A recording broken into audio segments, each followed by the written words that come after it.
The Appalachian Trail was really my introduction to outdoor adventuring, and that was 1979, and it really helped define my values and also my interest in becoming a journalist, so that started there.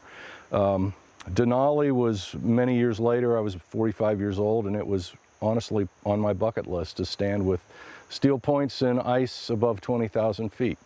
The book, actually, the idea originated with Steve Kemp and Kent Cave, chief interpretive ranger with the national park. They came up with a concept and floated it to me, and I started doing research, and we all realized that there was a lot of content there over the park's history of disasters, heroic rescues, tragedies, violent storm events that would make for a really compelling book. And with the assistance of the Park Service staff, I was able to access all the old incident reports and had all the content for creating some really compelling chapters about death and disaster and heroic rescue and you know, the subjects that are the makings of some of the more popular nonfiction books in print.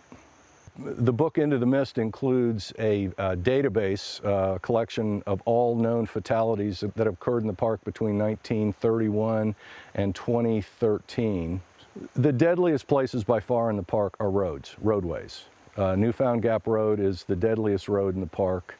Little River Road has experienced a lot of fatalities. The Spur is the singular most deadly stretch of highway in the park.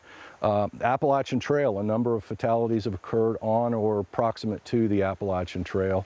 And the Sinks is the #1, it is on the top 5 most deadly places in the park because, of course, of drownings.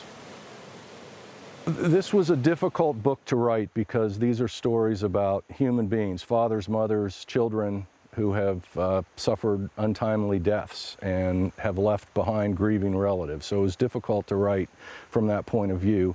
But these also were stories of human beings locked in a desperate fight for survival amid, you know, conditions that were just overwhelming in many cases. Blizzards, high winds. And so I think, you know, much of this book is like John Krakauer's book, Into Thin Air, Into the Wild, A Night to Remember about the Titanic disaster, all the books that we've read about war.